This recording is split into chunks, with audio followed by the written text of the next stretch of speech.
Oui, balandi na biso ya ASEP TV officiel na pesi bino mbote na kombo na Yesu Kristu tika nzambe ya lola apambola bino.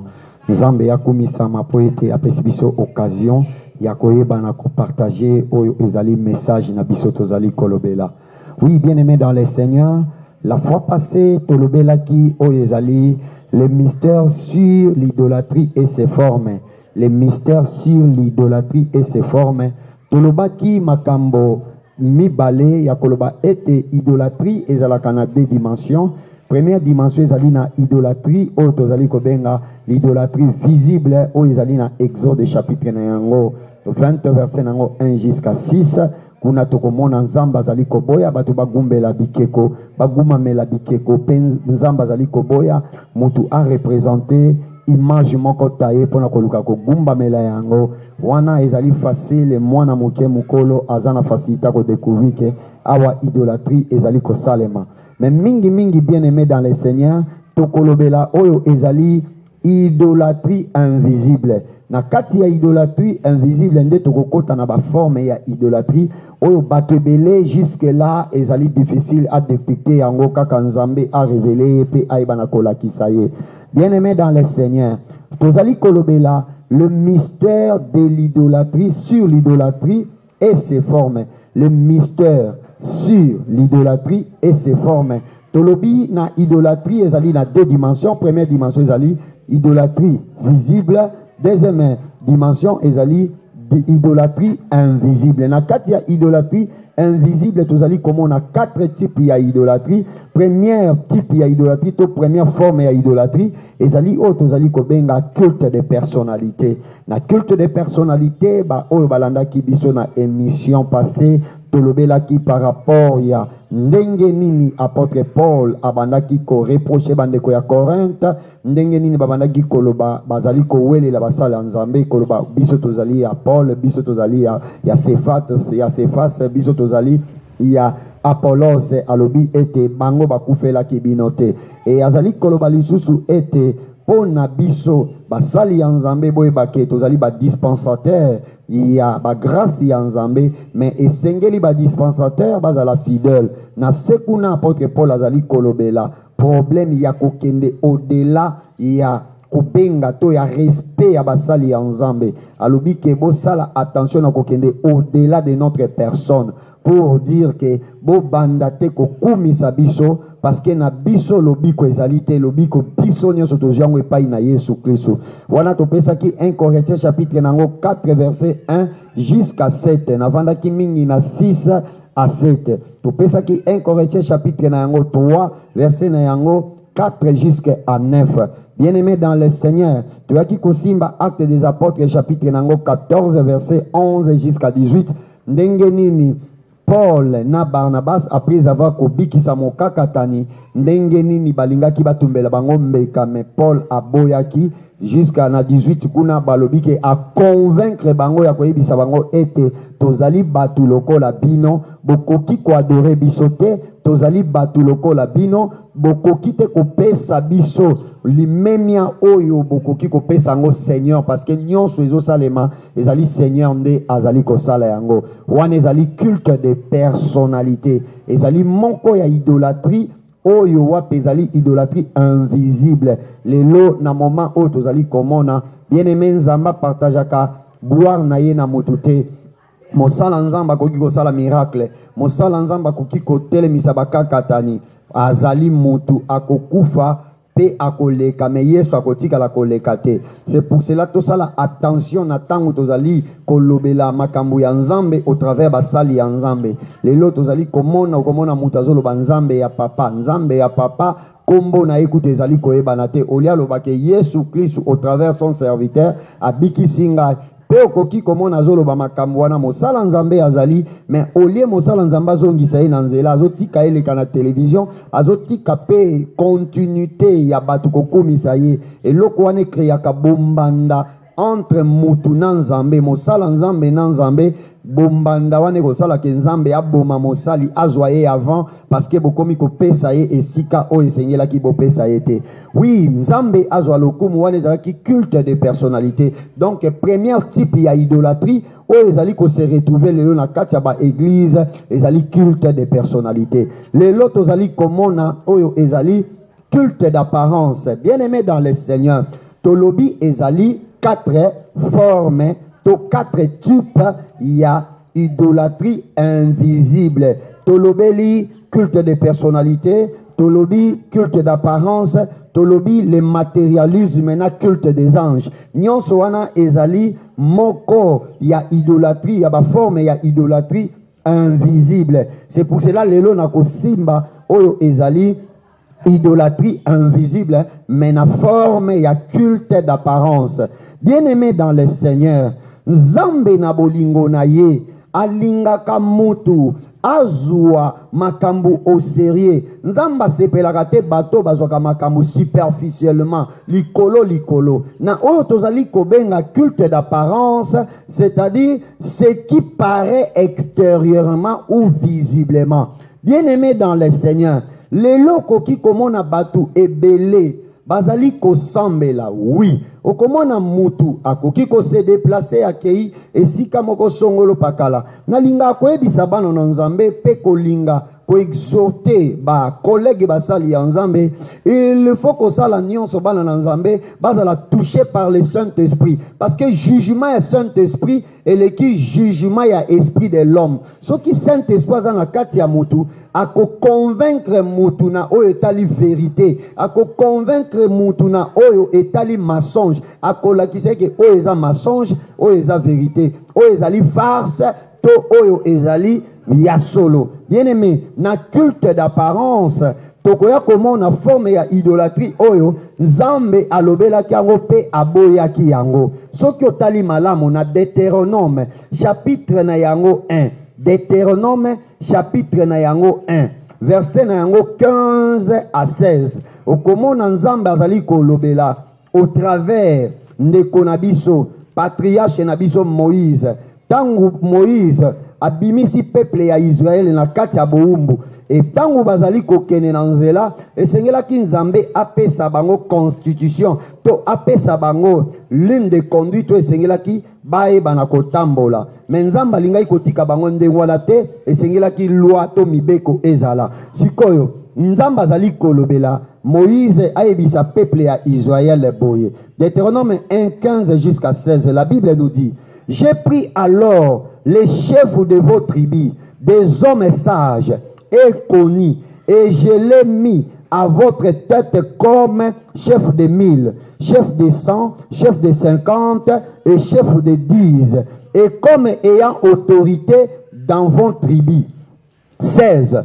J'ai donné dans le même temps cet ordre à vos juges: écoutez vos frères et jugez selon la justice les différends de chacun avec son frère ou avec l'étranger. 17. Vous n'aurez point égard à l'apparence des personnes dans vos jugements. Vous écouterez les petits comme les grands. Vous ne craindrez aucun homme, car c'est Dieu qui rend la justice. Amen. Bien-aimés dans le Seigneur, Nzambe azali koyebisa Moïse parce que ayebisaki Moïse ezalaki problème oyo ndeko Jétro, ayebisaki Moïse ezalaki conseil parce que Moïse abandaki kosala makambo ye moko, jugement ye moko, nyonso ye moko. Jétro apesaki conseil alobi oko se fatiguer esengeli osala ba groupe ya batu oyo bakobanda koyeba na ko juger makambo. Alors conseil wana pesaki ye sala groupe de 100. Mutu moko azali ko diriger groupe de 100, mutu moko azo diriger groupe de 50, mutu moko azo diriger groupe de 20, donc groupe de 5. Nyonso wana tango azalaki koloba mutu na mutu par rapport ya capacité na ye ayeba sikoyo kokamba batu wana groupe de 10, groupe de 50, groupe de 100, batu nyonso wana na groupe de 1000. Batu nyonso wana bakobanda komemela o rapport, mais eloko motuya yebisaki bango boye tango bakobanda kosala jugement Bon juger selon l'apparence. Parce que tant que vous jugez selon l'apparence, vous yebate véritable jugement. Alobi boye. Botala te po mutuaza petit, botala te po mutuaza grand, botala te po mutuazali pauvre, botala te po mutuazali riche. Alobi bo juger selon l'apparence, mais bo juger selon la justice, car Dieu lui-même rendra cette justice. Alors bino bo bangate, botala motu na elongite, mais bo luka boye ba fond ya makambo. Ah, bien-aimé dans le Seigneur, soko tali déjà awa okoya komona nzamba bandaki ko boya culte d'apparence. Nzamba boya ki lelo tozomona bana na nzambe ebele, tozomona meme basala nzambe okoki komona mwana nzamba azokende église po ezali ya kotonga, ezali embeli bakiti ya malamu ezali. Oh, donc atmosphère il y a bien, batia climatiseur, batia donc bien aimé dans le Seigneur. Et sengeli yo luka koyeba nzambe soka zali ne sikawana. Parce que soki nzamba za ne sikawana, soki yo kei ezali rien que la vie. Et si quand nzamba zali a communiquer ka vie. Et si quand nzamba za te oyo Satan zo régner, Satan communique à la mort. C'est pour cela n'a pas ça qui trois conséquences. Il y a idolâtrie, nalobi nini. L'idolâtrie, première conséquence, c'est ça la diminution ya puissance na kati ya église. Église nyonso oyo pasteur aza na kati ya idolâtrie, oyo bana na nzambe baza na kati ya idolâtrie, diminution ya puissance ezalaka. Saint-Esprit azalaka attristé à travailler te. Tozali komona. Deuxième conséquence ezali la malédiction. Une église qui a l'idolâtrie, une église que Dieu n'existe pas, que Jésus ou le Saint-Esprit n'est pas là, il n'y a rien que la malédiction dans cette église. C'est pour cela qu'on a des démons bazali ko sale la batu na balolenge ebele parce que Satan dazo régner ne sikawana. Yango bien aimé dans le Seigneur, idolâtrie ezana na quatre formes. Il y a liboso tolobela ki culte de personnalité. Les loto somona o dadi ba photo ya ba sali ya nzambe batu bazo tambola na yango mutu akozwa photo ya mosala nzambe azobosa na kutu ke mosala nzambe wana pe ye pe ndenga aza wana aza na kati ya bitumba na ye mutu oyo aza na bitumba te eza kaka Yesu parce que Yesu asalongaki Satana na Golgotha pe d'ailleurs mukolo Satan azomeka Yesu ayebisaki okomeka jamais mokonzi na yo pona koloba bien que Yesu azali mokonzi mais muto yozo tambola na photo na ye mutu wana za mortel mutu wana za na ba défaut mutu wana na respecter ye mais na kati ya image na yo na kati ya pensée na yo fo Yesu azala. Une église qui n'a pas Jésus eza église à malédiction, eza église ezanga puissance. Troisième conséquence, il y a église oyo Yesu azalite oyo eza na kati ya idolâtrie, c'est-à-dire le contrôle de l'église par les démons de toute espèce. Okokuta ba démons ya ba espèce nyonso nde baza na kati ya ko régner, ba démons wana bazo soumettre batu na kati ya ba makambo ya ndenge na ndenge. Bien-aimé dans le Seigneur, c'est pour cela que tangi Bible okomona nzamba rejeta mutu, nzamba rejeta Israël, nzamba rejeta ba Jébusien, ba Cananéen, ba Éthien, a rejeta bango rien que pour l'idolâtrie, à cause de l'idolâtrie. Lelo batebele bazali koyeba teke culte d'apparence ezali idolâtrie. C'est pour cela ce que tangi nzamba zobisa Moïse que bandeko wana ba juger selon par apparence était, mais pas juger selon la justice parce que moi-même je vais rendre cette justice. Pour dire quoi? Et sengeli muto azolinga ko rendre justice, nzamba za la katina ye, pour nzamba rendre justice. Lelo batebele azolobake nazoluka pasteur ya malamu, nazoluka mosala nzambo abanga kanzambe. Na yebisaka batebele po luka mosala nzambo abanga kanzambe yo banda ko banga nzambe. Nzambe soko bandi ko banga enda ko diriger yo na un bon pasteur oyo ye azali ko banga nzambe. Yo zo banga nzambe te. Mozo luka mosala abanga kanzambe ko banga pe kaka eto ko respecter kaka nzambe te. Parce que makamba ko te ya yo e ko pesa yo kanda e ko koma eza ba jeton ndenge na mona ka bato ebele soka za na kati ya masumu pasteur azo te ya komona malobo balobela kinga o eza jeton. C'est pour cela soki muto aza na Saint-Esprit akoyeba molimo mosantu na kati ya mutu pe na kati ya prochain soki mutu azoloba ese communicaka okomona azoyebisa moninga makambo bazoloba ezali vraiment ya solo mutu soki azangi molimo mosantu soki Saint-Esprit azoloba parce que parole ya Saint-Esprit ezalaka na puissance. C'est pour cela la Bible ezoloba ke liloba na Nzambe ezali épée à double tranchant oyo eyebaka na kodiviser en deux parties oyo ezali esprit na âme et divisaka même corps na moelle. Donc pour supporter vérité il faut ozala na kati pe ya vérité. Bien aimé dans le Seigneur, Nzambe azali kotinda ndeko na biso Samuel awa tozolobela le culte de personnalité, plutôt le culte d'apparence. Na kati ya culte d'apparence tozolobela jugement extérieur ezali moko ya idolâtrie. Bandeko ko juger mutu extérieurement te luka oyeba fond ya mutu kati ya mutu lelo koki komona mutu azoloba ke église au batu baza ebele mais tout na Nzambe si réellement ba converti sincère baza na kati église wana église ekoki se retrouver 2000 membres 5000 membres mais soki Saint-Esprit yebisi yo nombre ya bato présence Nzambe za kati na bango okolela pokoloba ke bato na kati église bazo sala nini parce que lelo tozomona ba fanatique même ya pasteur na kati ya église ata pasteur aza na kati ya kobunga aza na kati ya mabe olie ba sambelela ye apôtre Paul alolobela bandeko ya Corinthe alobi bo sambela pona ngai Nzambe asunganga bo sambela pona nga Nzamba fongola nga ba porte ya kote ya évangile bo sambela pona nga pona za na makasi ya kote ya évangile. Bien aimé dans le Seigneur, ma soeur, mon frère, papa, maman, sambela pona pasteur na yo parce que c'est une personne azana ba otozobenga ba faiblesse na ye, il faut prier pour lui. Botika kamakambu ya ko discuter kapona basala Nzambe. C'est pour cela apôtre Paul azoloba na culte de personnalité alobi boye est-ce que Apollos akufela kabino pobo bana koloba ke biso toza ya Apollos azotuna lisusu est-ce que ngai Paul nde nakufela kabino est-ce que Cephas o ezali Pierre akufela kabino. Donc les lomba makambu wana ya kala eza jusqu'à maintenant na yebisaka na église na yebisaka bana Nzambe na lobi boye soko moni mutu azofinga nga ko intervenir te si réellement naza muto Nzambe atindaki Nzambe na nga kokutana na mutu wana Nzambe azwa lokumu. Oui, si réellement naza na Nzambe yo zotelemela nga Nzambe na nga koya tango Abimelech ayibaki Sarah première Abimelech enlevé Sarah toyaki komona zuzu Abimelech muzuzu enlevaki Rebecca.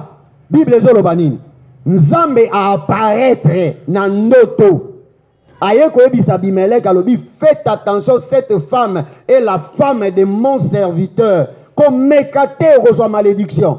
Nani alanda Sarah et pas ya Pharaon. Est-ce que ça va Abraham? Non. Pharaon kuto ayebaki te ke Sarah za mwasi Abraham. Pour Abraham a kosa ki alobi que c'est ma petite sœur. Oh kazalaki mwasi na ye malgré azalaki nièce na ye to cousine na ye. Mais azalaki mwasi na ye. Nani sikoya landaki Sarah et pas ya Pharaon. N'est-ce pas Dieu? Balobi Nzamba beta Pharaon na malédiction. Ba pota ebima nzoto mobimba. Alors abengi ba magicien. Atuna balobi seke non. Malheur outie pa ya Nzambe ya Abraham parce que ozui mwasi na ye. Basali ya Nzambe yo kana yebisa yo. Nzambe soka lobia juger muto azo finga yo. A ko juger plus que ba jugement ya batu. C'est pour cela faites attention yo zo telema contre basali. Ngana lobaka yango ndenge nazo te yawa nazo te ya pour le respect de la parole de Dieu. Nazo dénigrer ni mosali ya Nzambe moko. Mais nalingi koyebisa basali ya Nzambe bola kisabana na Nzambe batika culte de personnalité. Batika ko juger komana ngana kenda ke église wana pasteur wana zalaka bogar Nzambe ya confondre yo. Ba ebisio ki bogar ya pasteur ndeko koti saolola pasteur wana zana mituka église o epambolama nani ayebisio ko pambolama yango wana mituka yango Yesu azoloba que je vous donne la paix je vous laisse la paix. C'est une grande bénédiction, plus que toutes les bénédictions. La paix de Jésus-Christ. Tika ekota na kati ya bandaku na bino na kombo na Yesu Kristu. Nzamba zotinda na ndeko na biso Samuel. Na 1 Samuel chapitre nango 16. Nzamba tindi alobi kende ko wendre. Oyo ezali na ndaku ya Ishai o wendre roi moko kuna. Bien-aimé soko tangi na Bible. Okomona mukolo Nzamba zo reprocher Samuel qui était le grand prophète parce que c'était une personne considérée. Il avait la connaissance de Dieu. Il craignait Dieu. Mais mukolo wana Samuel abeta poto. Amoni Shaman ndeko ya David. Mbalamoko plutôt ya liboso ezalaki Eliab. Dans 1 Samuel chapitre 16 verset 6. La Bible dit, lorsqu'ils entrèrent, il s'est dit en voyant Eliab, certainement, loin de l'Éternel est ici devant moi. Et l'Éternel dit à Samuel, ne prends point garde à son apparence et à la hauteur de sa taille, car je l'ai rejeté. L'Éternel ne considère pas ce que l'homme considère. L'homme regarde à ce qui frappe les yeux, mais l'Éternel regarde au cœur. Alléluia. Nzambe azamalamu bien-aimé dans le Seigneur. Bolingo ya Nzambe ezali kolakisa biso awa culte d'apparence. Comment Nzambe atelemelaki ndeko na biso Samuel. Alobi nga Nzambe natalaka motema. Nga Nzambe namonaka le fond. C'est pour cela bana na Nzambe yokana ebisa yo église ekoki kozala batongiango na bisobe. Église ekoki kozala batongiango na manzanza. Ya motuya soki Yesu aza kati wana oza mutu ya malamu, oza mutu alibaku malamu. Église bakoki kotongango batie ba faïence, batie nyonso bakoki kotia. Soki Yesu aza na église wana te eza malédiction. Kolanda te église pona apparence nango. Esengeli Nzambe a révélé yo. Parlant na lobi te ke ba église ezala kitoko. Non.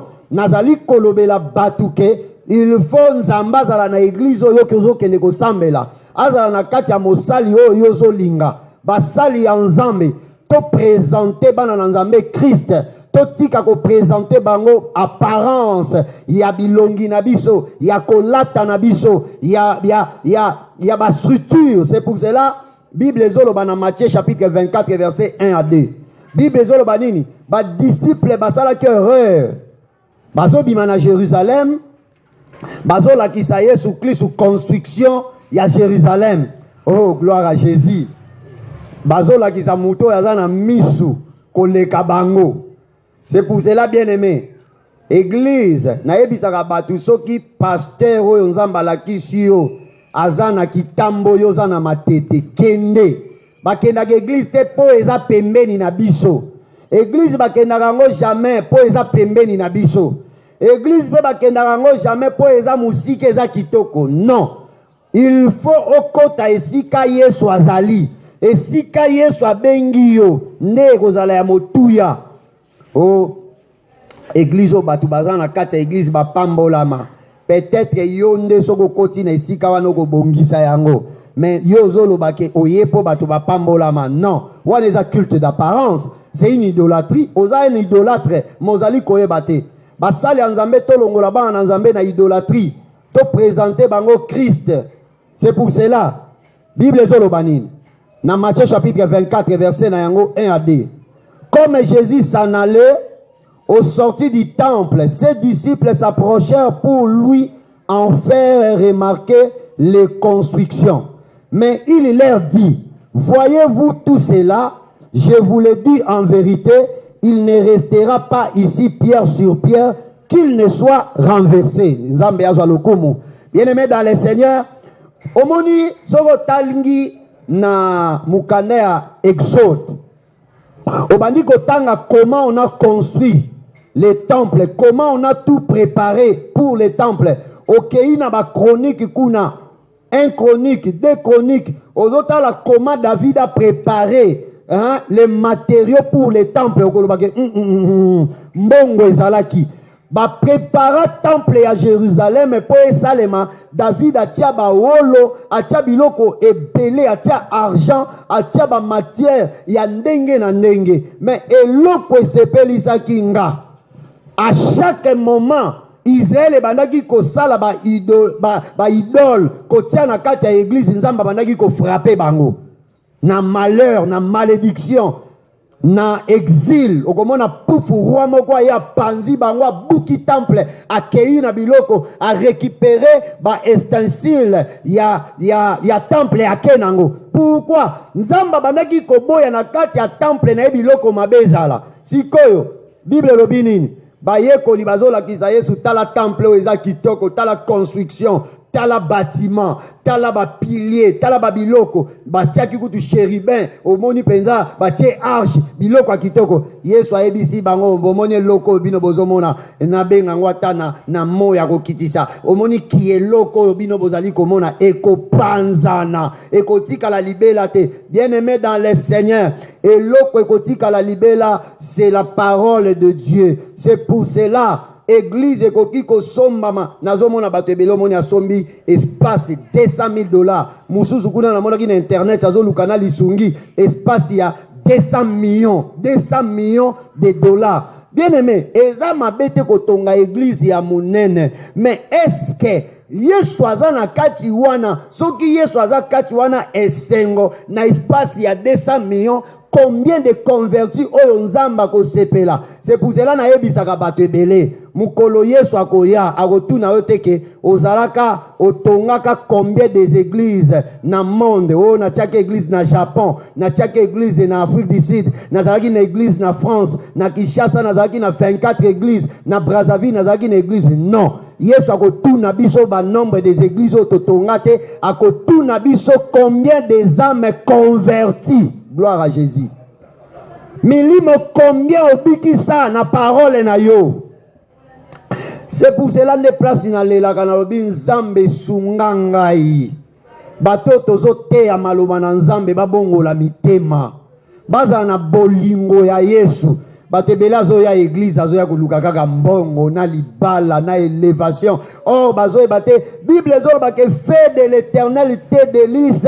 Il te donnera tout ce que ton cœur désire. Les besoins viennent après. Balobi, il te donnera tout ce que ton cœur désire après de faire l'Éternel le délice. Bien aimé, le délice c'est quoi? Mon délice c'est là qu'ici, fais de l'Éternel la source de ta vie, la source de ton bonheur, la source de tout. Sala nzambe azala liziba ya nyonso pona yo, ndako pesa yo nyonso motema na yo ezali koluka. Oh, gloire à Jésus. Tika liloba o ekota na kati ya motema na yo. Bien-aimé dans le Seigneur, ne jugez pas les pasteurs par rapport aux vestes, par rapport aux tennis, par rapport aux voitures, par rapport au temple, mais juge le cœur. Tika nzambe ya lola akota na kati ya motema na yo a orienté yo, bien-aimé dans le Seigneur. Yango yo sabandaki kolobake nzam tata na ngai alobaki que cette maison sera une maison de prière, non un caserne de démons.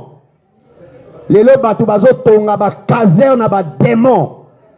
Ozomona mutu aza na franc-maçonnerie nde atongi temple moko atieli bino kafumba ya oyo ezali ya pyramide na lisu. Ndenge tozomona na quartier na biso awa, ozomona na kobima lokola na lemba kuna ozomona kafumba ya pyramide na lisu, bazokanza bazokosa bato bayebi nzambe bayebi ke awa c'est de la magie. C'est de la magie. Temple ya monene eza nini? Yesu alobaki ekozala renversé. Wana kutu temple etongama, nani atonga temple lokola Salomon? Nani?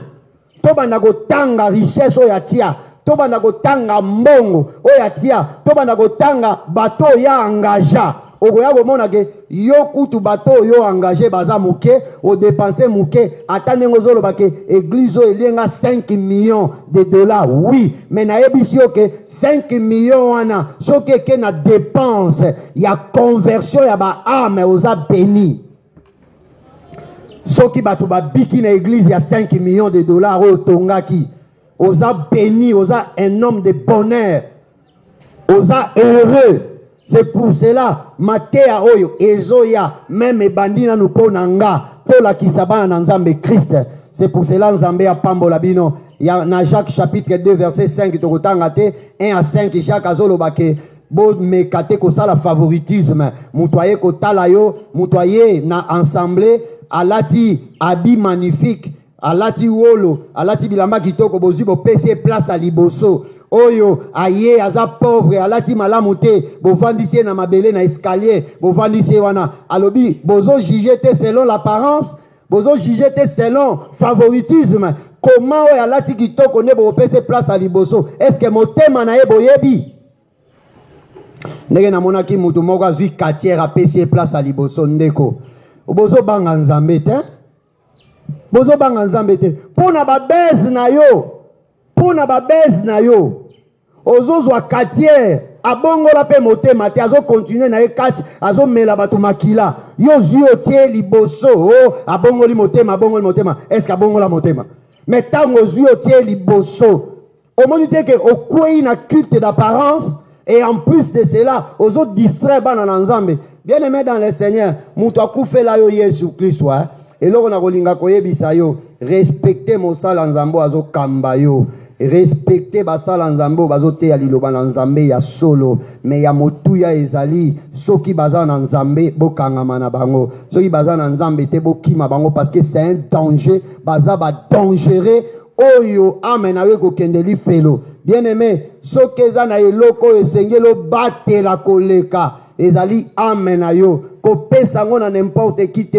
C'est pour cela la Bible que la foi vient de tout ce qu'on attend et ce qu'on attend vient de la parole de Christ. Kopesa lito ina ona n'importe qui te parce qu'il y a ko bebisa kondima na yo. Tika Nzambe alola apambola bino o ezalaki apôtre Eli Kalamba tozali na kati ya chaîne na biso o ezali ASEP TV officiel soki bo cliquer bo komona yango obeti kaka ASEP TV officiel okomona ba enseignement na biso nyonso ezali Nzambe azwa lokumu. C'est pour cela la koyebisa ma soeur pe mon frère Nzambe azana besoin na yo obongisa motema. Nzambe azozela te kaka apparence na ezala malamu oui zala propre lata kitoko mais o esengelo bongisa makasi ezali motema na yo parce que Yesu akovanda na kati ya motema na yo. Yesu azana besoin aya kuta motema na yo ezali ambeli po avanda kuna. Nzambe apambola liloba na ye. Numéro na nga ya téléphone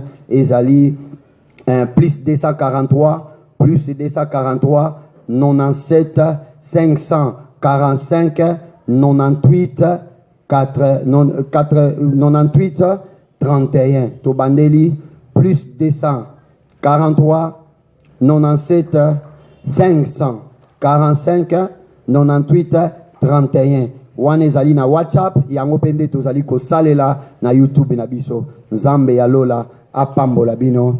La suite na prochain numéro. Amen.